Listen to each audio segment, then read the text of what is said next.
The dust on Vertara 9 never settled. It hung in the air like a red fog, making every breath taste like rust and blood. Commander Zalthor stood on the damaged wall of the garrison, his 6 arms gripping the metal rail as he watched the horizon. Somewhere out there, the Kresh were preparing another attack. They always were. 3 weeks ago, his force had numbered 2,000 soldiers from 7 different species.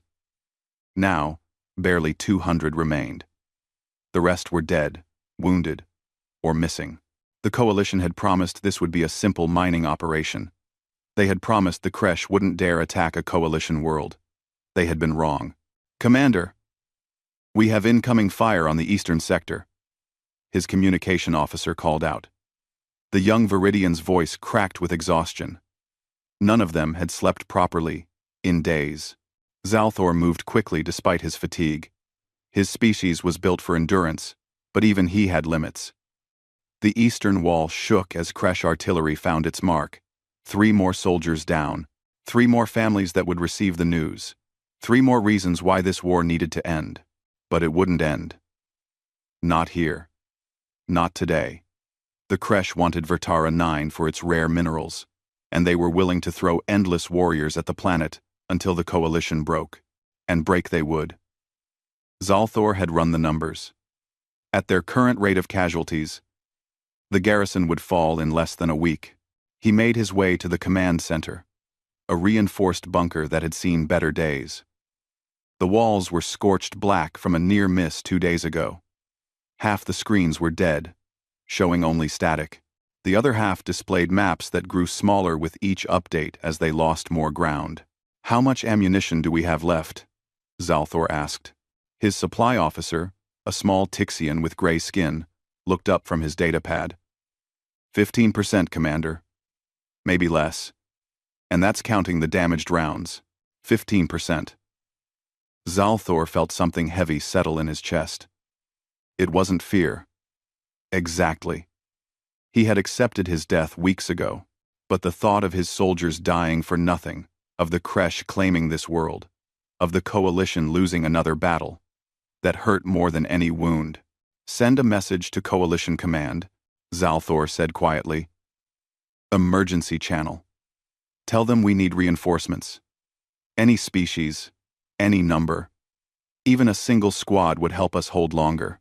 The communication officer's antenna drooped. They both knew it was pointless. The nearest coalition fleet was 3 weeks away.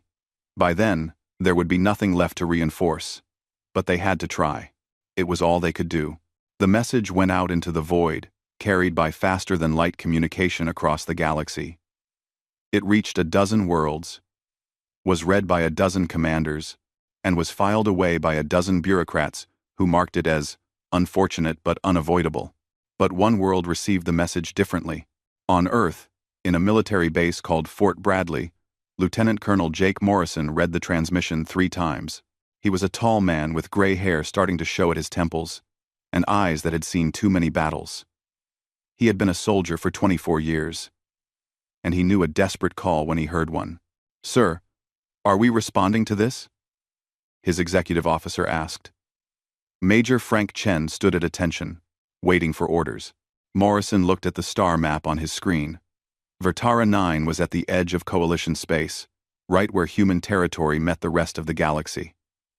Earth had only joined the Galactic Coalition 6 months ago. This would be their first real military deployment with alien forces.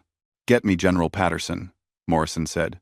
The conversation with the general was short. Earth wanted to make a good impression. They wanted to show the coalition that humans were reliable allies. They wanted to prove they belonged in the galactic community. And most importantly, they didn't leave people behind when they called for help. "You'll take the 3rd Battalion," General Patterson said over the video link. "Full combat load. Show them what human soldiers can do." Morrison allowed himself a small smile. "Yes, sir." "How many did they ask for?" The message said, "Any available reinforcements, even a single squad," the general replied. "I think 800 soldiers should be sufficient." 24 hours later, Morrison stood in the hangar bay watching his battalion assemble. 800 men and women, all volunteers, all ready to deploy to a war zone they knew nothing about, to help aliens they had never met. He felt a surge of pride watching them work. Captain Lisa Brennan approached with her usual confident stride. She commanded Alpha Company and had a reputation for being tough as nails. "All companies are ready for loading, Colonel. We're bringing enough ammunition for a 3-month campaign, plus artillery, drones, and heavy weapons. If these Kresh want to fight, we'll give them one." "Good," Morrison said. "What do we know about the Kresh?" "Not much, sir. They're aggressive, they don't negotiate, and they fight in large numbers. The Coalition usually deals with them by running away." Morrison raised an eyebrow. "Yes, sir. Apparently, most species in the Coalition prefer to avoid casualties. They'll abandon a position rather than take losses defending it." "That's not how we do things," Morrison said firmly. "No, sir," Brennan agreed. "That's not how we do things at all." Sergeant First Class Tony Martinez joined them, carrying a data pad. He was Morrison's senior enlisted advisor and had been with him for 6 years. "Colonel, the Resolute is ready for boarding. They're estimating a 4-day jump to Vertara 9. "Then let's not keep them waiting," Morrison said. The loading took 6 hours. 800 soldiers.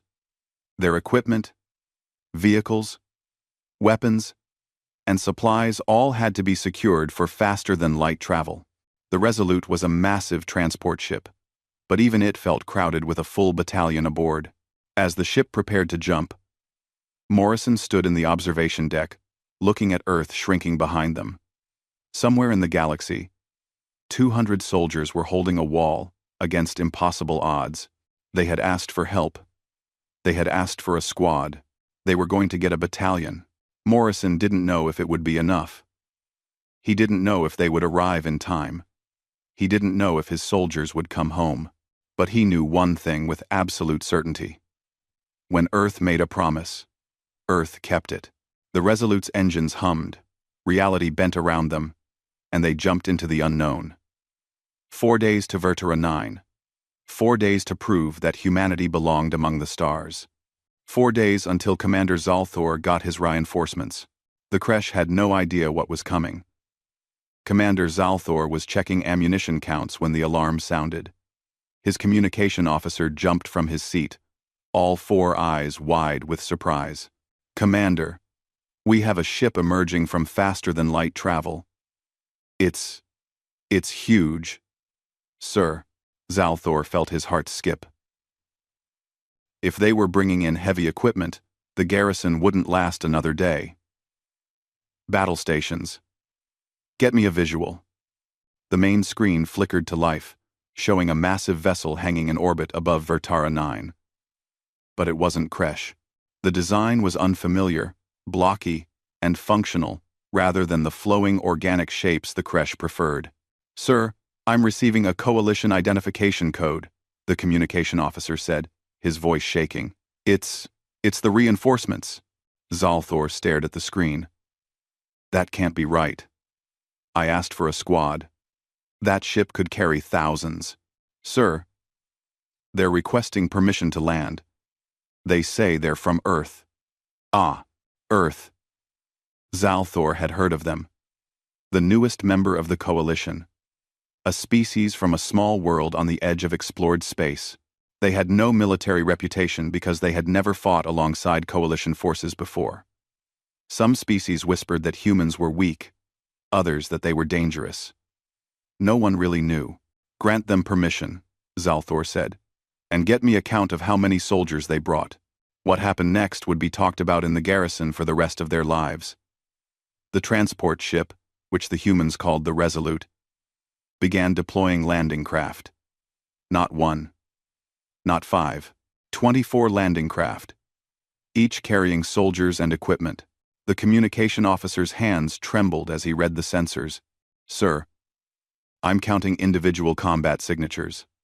There are, Commander, there are 800 of them." "That's impossible," Zalthor said. "Check the sensors again." "I've checked 3 times, sir. 800 human soldiers are landing right now." Zalthor rushed outside to see for himself. The landing zone was chaos. Massive craft touched down one after another, ramps dropping before they even fully settled. Humans poured out in organized lines, wearing armor that looked heavy and practical. They moved with purpose, each one knowing exactly where to go and what to do. But it wasn't just soldiers. Vehicles rolled down the ramps, low and armored with weapons mounted on top. Strange flying machines, smaller than shuttles, hovered overhead. Cargo containers stacked up faster than Zalthor could count. In minutes, the humans had established a perimeter around their landing zone that looked more secure than anything the Coalition had built in 3 weeks. A human approached Zalthor. He was tall, taller than most Coalition species, with gray hair and eyes that seemed to take in everything at once. He saluted in a gesture Zalthor didn't recognize but understood. "Commander Zalthor, I'm Lieutenant Colonel Jake Morrison, 3rd Battalion, United States Army. We're here to help." Zalthor found his voice, though it took effort. "Colonel Morrison, we asked for reinforcements. Perhaps a squad to help hold our lines." Morrison smiled, and there was something fierce in that expression. "A squad? Commander, we don't do half measures. You needed help. You got a battalion, but this is just a garrison action. We didn't expect the Kresh to push harder now that we're here," Morrison interrupted. "Where do you need us?" Zalthor pulled himself together. He was still the garrison commander, even if he felt completely overwhelmed. "The eastern perimeter is our weakest point. We've lost half our soldiers there." "Captain Brennan," Morrison called out. A human woman approached, her armor marked with symbols Zalthor didn't understand. "Take Alpha Company to the eastern perimeter. Fortify it. I want that position held." "Yes, sir," Brennan said, and she was already moving before Zalthor could explain the situation. "Colonel, you should know that the eastern perimeter is under constant artillery fire," Zalthor tried to warn him. "We've lost. Then we better get our counter-battery radar set up," Morrison said calmly. He spoke into a communication device. "Lieutenant Harris, I need your heavy weapons platoon, ready to provide fire support within the hour." A voice responded immediately. "Already on it, sir. We're unloading the artillery now." Artillery. Zalthor's mind reeled. The Coalition force had lost their artillery in the first week.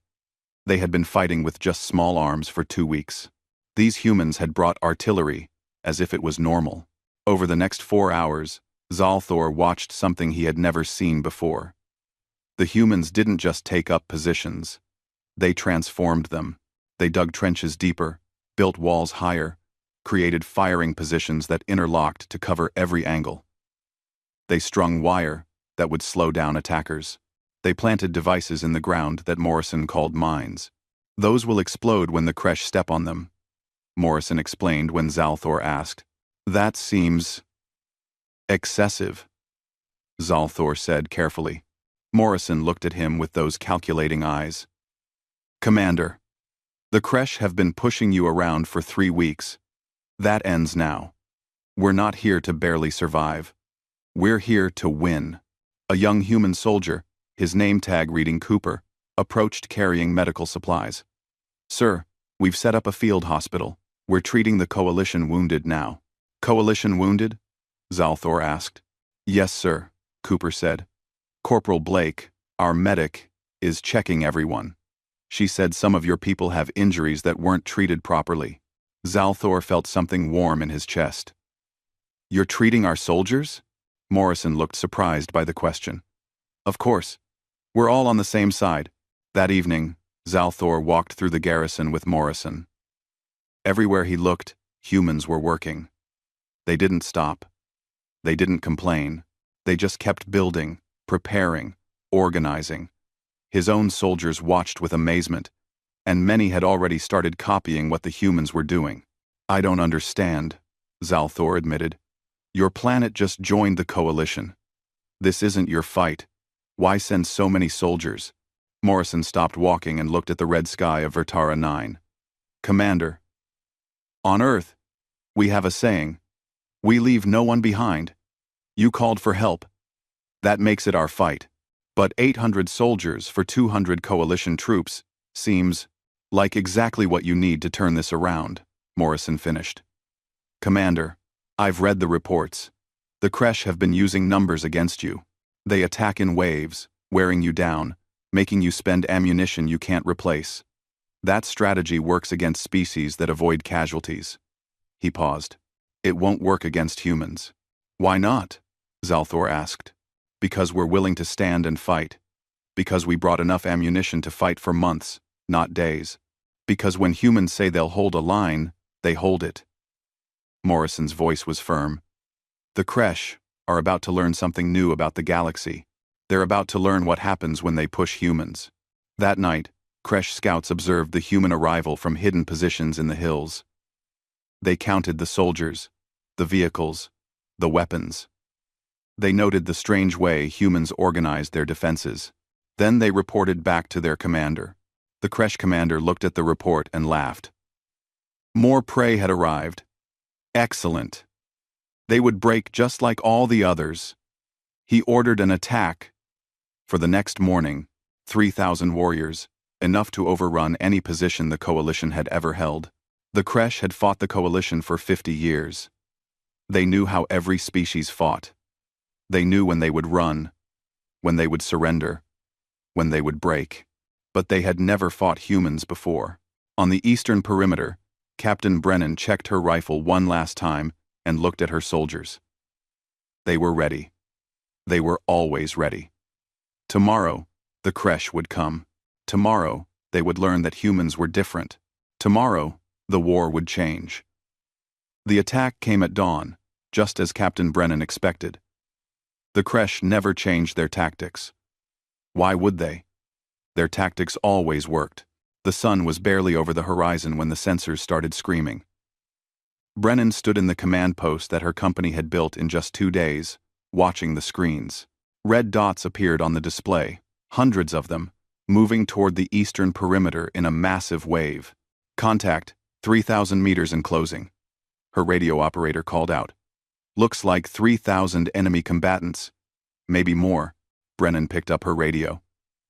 All Alpha Company positions. This is Brennan. Enemy force approaching from the east in strength. Hold your fire until they reach the markers. Make every shot count. On the wall beside her, Lieutenant Colonel Morrison watched through binoculars. Commander Zalthor stood next to him, his 6 arms trembling slightly. The coalition commander had seen this before. This was how the Kresh attacked. This was how they won. Colonel, you should prepare to fall back, Zalthor said quietly. When they hit the walls, the position will be overrun. It's better to retreat to secondary defenses. Morrison didn't lower his binoculars.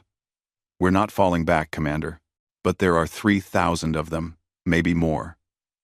Your force is 800. The mathematics. Mathematics don't account for training, discipline, and firepower, Morrison said. Watch. The Kresh force came into view. They were massive creatures, 8 feet tall with thick armor-like skin and 4 arms each carrying weapons. They moved in a loose formation, roaring battle cries that echoed across the valley. It was intimidating. It was supposed to be. Brennan watched them come closer. 2,000 meters, 1,500, 1,200. She keyed her radio. All positions, weapons free, fire. The eastern perimeter erupted. Human rifles fired with a sharp crack that was different from coalition weapons. Kresh warriors fell, one after another, dropping before they even knew they were being shot. The human weapons reached out further than anything the Kresh had faced before. How are they hitting targets at this range? Zalthor asked, amazed. Coalition weapons are effective at 600 meters. Your soldiers are firing at 1,200. Better weapons, better training, Morrison said simply. Keep watching. Men. Lieutenant Paul Harris, in charge of the weapons platoon, spoke calmly into his radio. Fire mission. Coordinates marked. 5 rounds. High explosive. The human artillery, positioned safely behind the walls, fired. The shells arced through the air and landed in the middle of the Kresh formation. The explosions were devastating. Dozens of Kresh warriors disappeared in fire and smoke. The Kresh had never experienced artillery fire from defenders before. Coalition forces usually lost their heavy weapons early in any battle. The enemy force hesitated, confused. Again, Harris said. Same coordinates.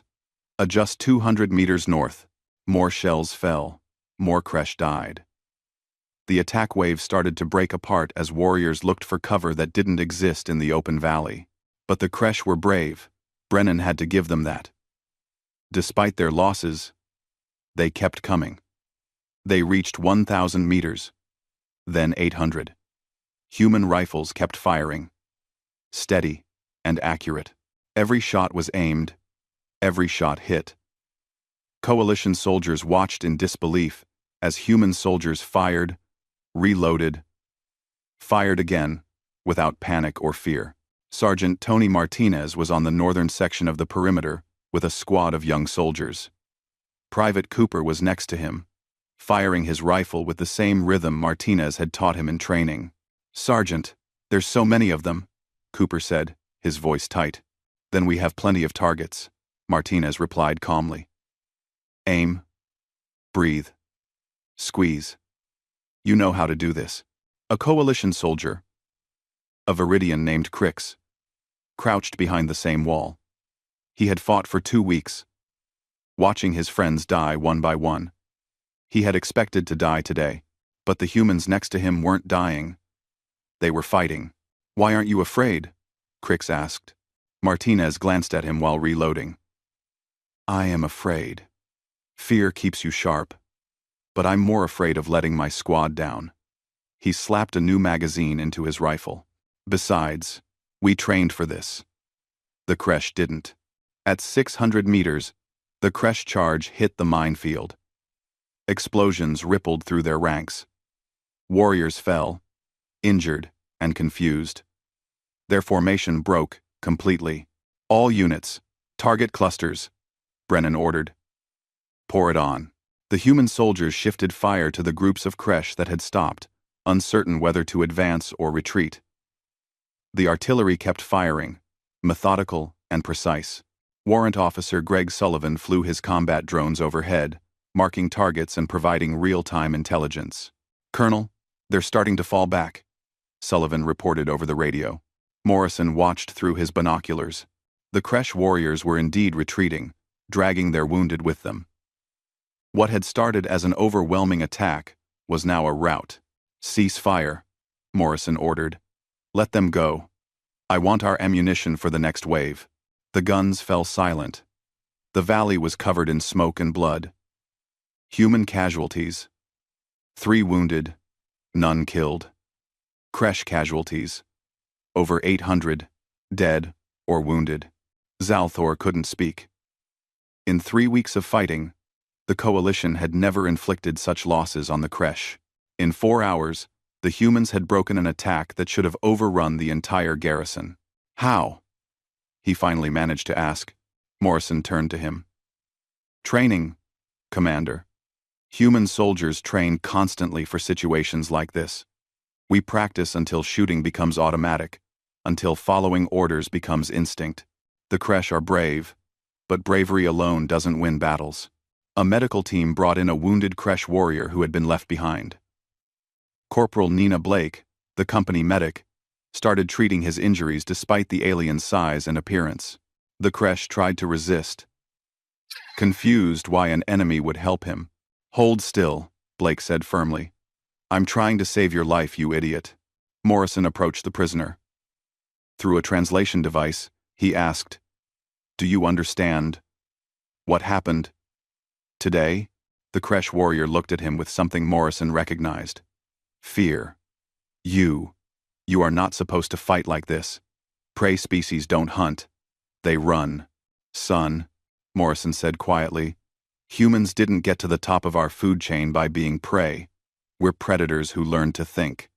That makes us the most dangerous thing in this galaxy." The Kresh warrior said nothing, but Morrison could see understanding in his eyes. That evening, Kresh High Command received the battle report. The commander, who had ordered the attack, insisted his warriors had faced at least 5,000 defenders with advanced weapons. He described artillery that never stopped firing, soldiers who couldn't miss, and defenses that seemed designed by someone who understood warfare better than any Kresh warrior. The High Commander read the report and threw it aside. Impossible. The coalition doesn't fight like this. No one fights like this. Oh no. No one fights like this. Commander, the survivors all say the same thing, her advisor said carefully. These humans are different. Then we send more warriors, the High Commander said. We send so many that even perfect accuracy won't save them. The advisor bowed and left. Alone in her command chamber, the High Commander looked at the casualty numbers again. 800 dead in 4 hours. More than they had lost in the entire previous month. For the first time in her long military career, she felt something unfamiliar. Doubt. Back at the garrison, Morrison gathered his officers. Good work today, but this was just a probe. They'll be back with more. How many more? Captain Brennan asked. All of them, Morrison said. Now they know we're dangerous. They'll want to crush us before we can dig in any deeper. Let them come, Brennan said, and there was steel in her voice. We'll be ready. Morrison nodded. They would be ready. Because that's what humans did. They prepared, they trained, they planned. And when the moment came, they stood and fought. The Kresh were about to learn a lesson that would echo across the galaxy. Humanity had arrived, and they played by different rules. The intelligence report arrived 6 days after the first battle. Lieutenant Colonel Morrison read it twice, then called his command staff together. Coalition intelligence says the Kresh are massing a force of 10,000 warriors, Morrison announced. They're coming at us with everything they have in this sector. The room was silent. Major Frank Chen, Morrison's second-in-command, studied the numbers on his datapad. Sir, that's more than 12 to 1 odds. I can count, Frank, Morrison said dryly. The question is, what do we do about it? Captain Lisa Brennan leaned forward. We do what we came here to do. We hold. Commander Zal Thor, who had been invited to the meeting, stood up. His 6 arms gestured in agitation. Colonel Morrison, please understand. No coalition force has ever survived against those numbers. Coalition High Command is ordering a complete evacuation. Then they can pick up the Kresh survivors after we're done, Morrison said. Colonel, you're not listening. 10,000 warriors will overrun this position. I've seen it happen before. We must evacuate. Morrison stood and walked to the map on the wall. Commander, I appreciate your concern, but we didn't come all this way to run at the first real challenge. Besides, we've had 6 days to prepare. He pointed to the map. 6 days to turn this garrison into a fortress. It won't be enough, Zalthor said, but his voice was uncertain. It will be, Morrison said with absolute confidence. Because humans don't measure victory in casualties avoided. We measure it in objectives held, and our objective is keeping Vertara 9 out of Kresh hands. Over the next 3 days, the human battalion worked around the clock. They dug trenches deeper than any coalition species would have thought necessary. They built firing positions that connected to each other through underground tunnels. They created kill zones where any attacker would be exposed to fire from multiple angles. Combat engineers worked on the walls, reinforcing them with materials they had brought from Earth. They laid more mines, thousands of them, in patterns designed to channel attackers into specific areas. They positioned artillery to provide overlapping fields of fire. Captain Brennan walked the eastern perimeter with Lieutenant Paul Harris, discussing positions. I want your heavy weapons. Here, here, and here, she said, pointing to spots on the wall. When the Kresh come through the valley, they'll bunch up. That's when you hit them. Harris nodded. What about the northern approach? Staff Sergeant Karen White has 3rd Platoon up there.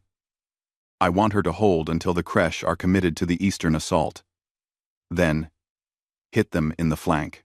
That's asking a lot from one platoon, Harris observed. White can handle it, Brennan said.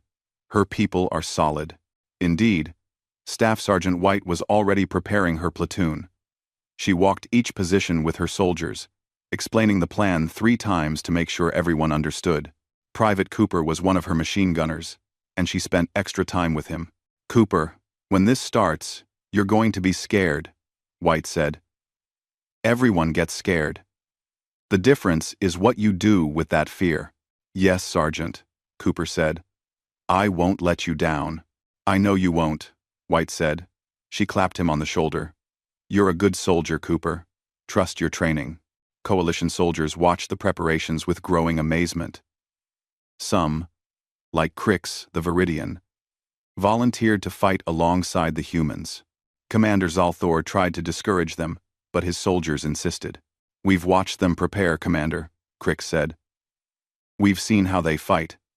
If they believe we can win, then maybe we can. Crix. Zalthor looked at his soldier and saw something he hadn't seen in weeks. Hope. He gave his permission. The night before the battle, Morrison walked the entire perimeter. He stopped to talk with small groups of soldiers, asking about their families, their homes, their worries. It was something his own officers had done for him when he was young, and he had never forgotten it. Think we'll hold, sir? A young soldier asked. I know we will, Morrison replied, because that's what we do. Sergeant Tony Martinez found Morrison near the command post after midnight. Colonel, you should get some sleep. In a bit, Tony, Morrison said, looking at the stars. We will, sir, Martinez said. These kids are ready.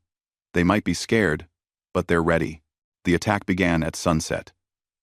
The Kresh had learned from their first assault, so they started with artillery of their own.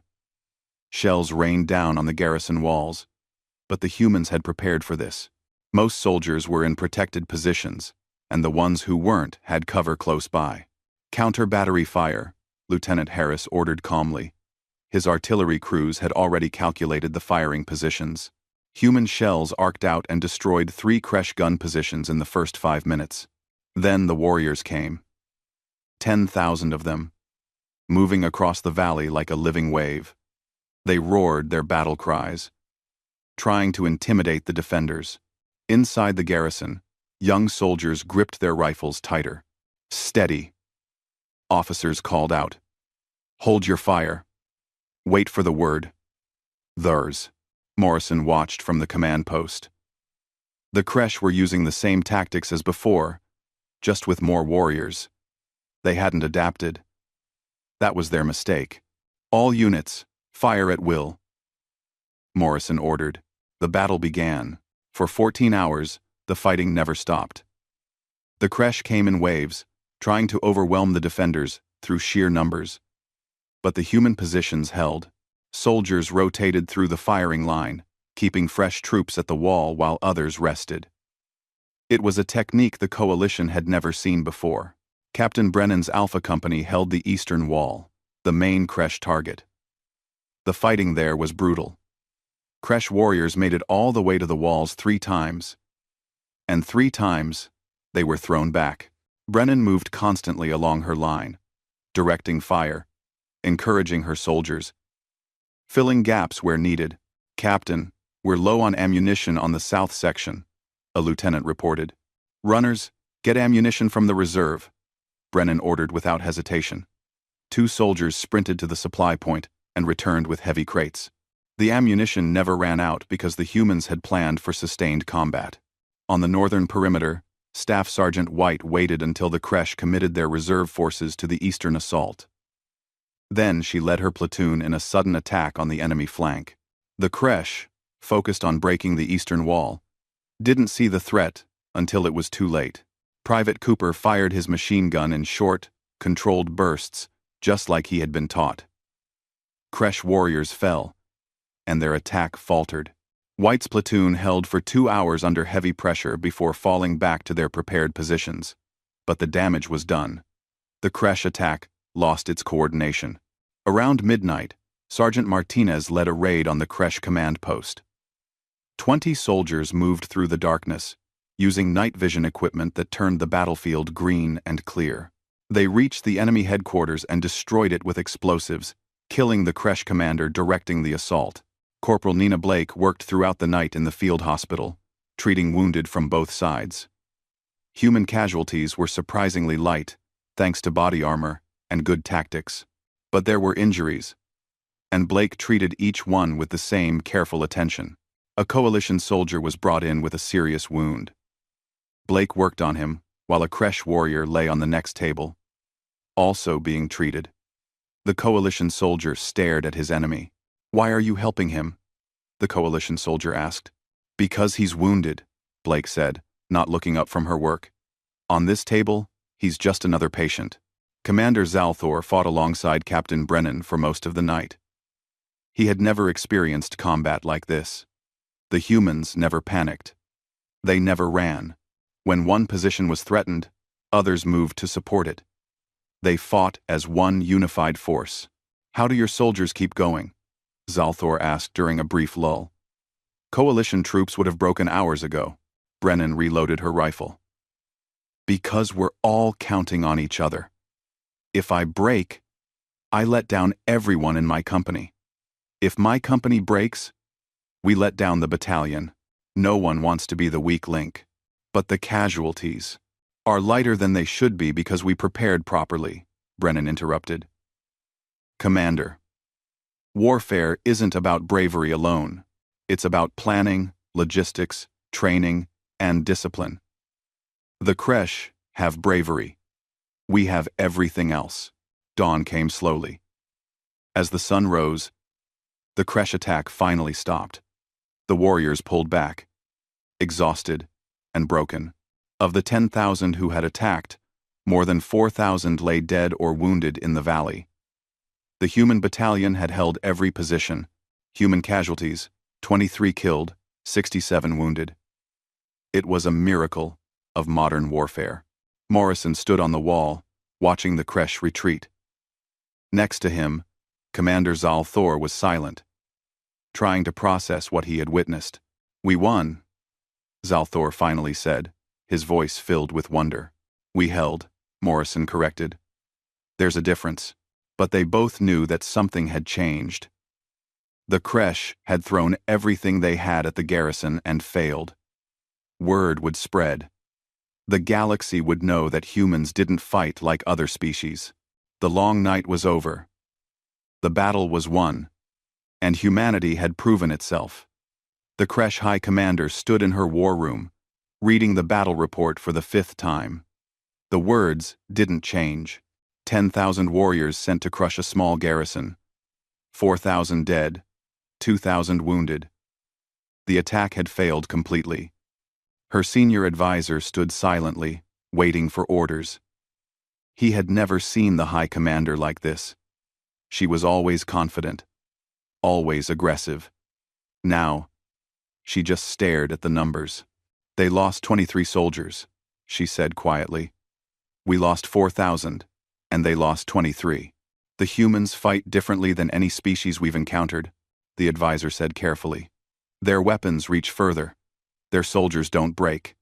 They plan for long battles instead of quick strikes." "Then we cannot beat them," the High Commander said. "It wasn't a question. Not at Vertara 9. Not with the forces we have available." The High Commander made her decision. It was the first time in her career she had ordered a complete withdrawal, but she hadn't survived this long by being foolish. "Pull all forces back from Vertara 9. Send a message to Coalition Command. We wish to discuss peace terms." Quote, "Commander, the Council of Warriors will see this as weakness." "The Council of Warriors didn't see what happened on that planet," the High Commander said. "The humans didn't just beat us, they made it look easy. If one battalion can do this, what happens when they send more?" She looked at her advisor. "We must adapt or die. I choose to adapt." On Vertara 9, Lieutenant Colonel Morrison walked through the battlefield with Commander Zalthor. The valley was quiet now, crews working to recover the dead from both sides. It was grim work, but necessary. "Coalition High Command is sending an investigation team," Zalthor said. They don't believe the reports. Morrison smiled slightly. Can't say I blame them. If someone told me a force of 800 held against 10,000, I'd want proof too. Quote, "It's more than that, Colonel. The Coalition has fought the Kresh for 50 years. No one has ever won a battle this decisively. They need to understand how it's possible." 3 days later, a Coalition cruiser arrived carrying members of the High Council. They were a mixed group representing different species, all wearing official robes that marked their importance. Morrison met them at the landing zone in a clean uniform, flanked by Captain Brennan and Sergeant Martinez. The council members looked around the garrison with obvious surprise. The walls were intact. Soldiers moved with purpose and discipline. There were no signs of the desperate struggle the reports had described. "I am Council Member Vextar of the Tixian Republic," the lead council member said. "We are here to investigate the events of the past 2 weeks." "Welcome to Vertara 9, Morrison said. "What would you like to see?" What followed was 3 days of inspections, interviews, and demonstrations. The council members walked through the human positions, examining the fortifications. They interviewed Coalition soldiers who had fought alongside the humans. They reviewed combat footage. They studied casualty reports. Council member Vextar spoke with Private Ryan Cooper, who had been recommended for a medal by both human and Coalition commands.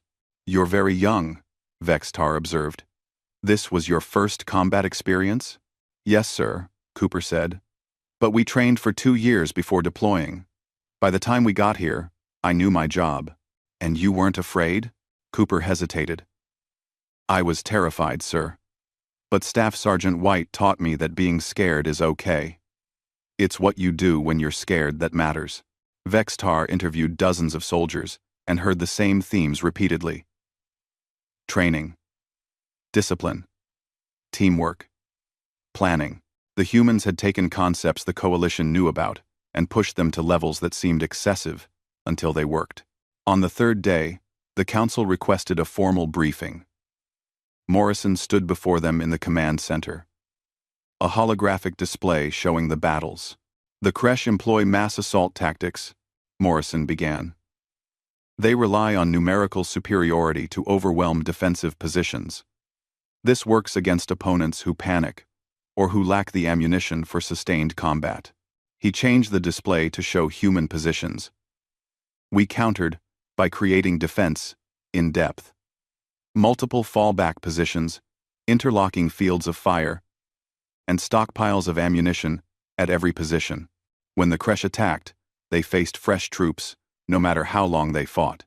"But the casualty ratio," Vextar interrupted. "How do you explain losing so few soldiers?" Morrison changed the display again. "Body armor that stops most small arms fire. Medical care within minutes of injury. Fire discipline that ensures every shot counts. And most importantly, training that makes combat second nature." "Your soldiers train constantly?" another council member asked. "Yes. A human soldier trains for months before joining a unit, then continues training throughout their career. We practice until skills become instincts." The council members looked at each other. This explained the human performance, but it also revealed something startling. What they considered a strong military response, humans considered basic readiness. "Colonel Morrison," Vextar said slowly, "when you received our request for reinforcements, what did Earth think this deployment would be?" Morrison considered his answer carefully. "A chance to prove ourselves as reliable allies. We're new to the Coalition, and we wanted to show that when we make a commitment, we keep it." "So this was a small deployment by human standards? A single battalion?" "Yes, council member. This was a limited response to what we understood as a limited engagement." The implications hung in the air. If this was a limited response, what could humanity do with a full effort? That evening, the council met privately with Morrison. Vextar spoke for the group. "Colonel, the Coalition would like to offer Earth command of the entire border sector. Your military capabilities far exceed what we anticipated." Morrison shook his head. "With respect, council member, We didn't come here to take command of anything. We came because someone asked for help.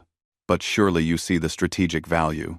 I see that the coalition has dozens of species with their own military traditions, Morrison interrupted gently. What I'd suggest instead is a joint command structure. Let each species contribute what they do best. We don't need to dominate. We need to cooperate. Vextar studied the human kernel. You really believe that? I do. Humanity's strength isn't just our weapons or training. It's our ability to work together toward a common goal. Why would we assume we're the only ones who can contribute? The Council agreed to Morrison's proposal.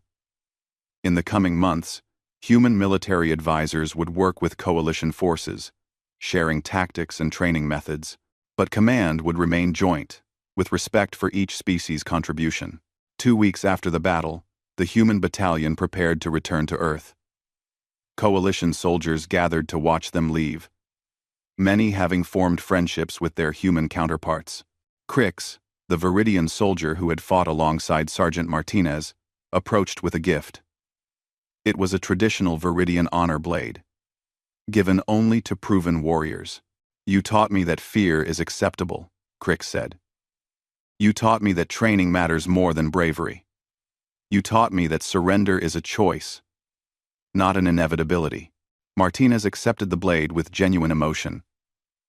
You were brave before we arrived, Crix. We just showed you how to use that bravery effectively. Martinez accepted the blade with genuine emotion. Commander Zalthor stood with Morrison as the loading began. We did what any ally should do, Morrison said. But you did more than stand. You changed how the galaxy sees warfare. Every species will be studying what happened here. Morrison smiled. Good. Maybe next time we won't have to fight alone. The news spread through the galaxy quickly. The Kresh, the species that had terrorized coalition borders for 50 years, had asked for peace. A single human battalion had accomplished what decades of coalition warfare could not. Some species saw humans as a threat. Others saw them as salvation. Most saw them as something new and unpredictable. But everyone agreed that the galaxy had changed the day humans decided to keep their promises. On the transport ship Resolute, Morrison sat with his senior staff as they prepared for the jump to Earth. Sergeant Martinez asked the question that had been on everyone's mind. Sir, do you think they'll remember what we did here? Morrison looked at his sergeant, at the soldiers around him, at the people who had stood on a wall against impossible odds and won.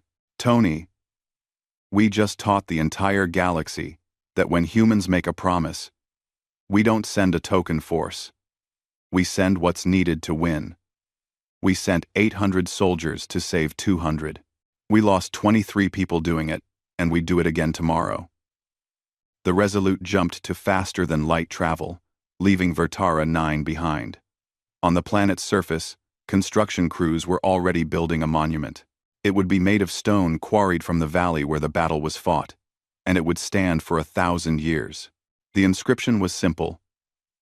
In honor of Earth's 3rd Battalion, who came when called, fought when needed, and proved that humanity keeps its word. Below that, a single line in multiple languages. They asked for reinforcements. They got an entire human battalion. They got victory. A. V. They. V. Commander Zalthor visited the monument every day for the rest of his posting on Vertara 9. He would stand there and remember the humans who had fought beside him. He would remember that courage without training was just bravery. But courage with training, discipline, and planning was something else entirely. It was victory.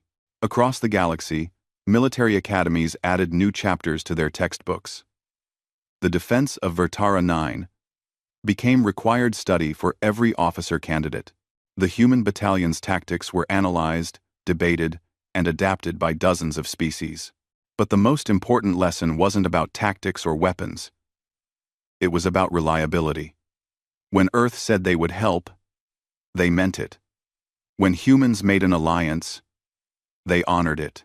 When someone asked for reinforcements, humans didn't calculate the minimum response.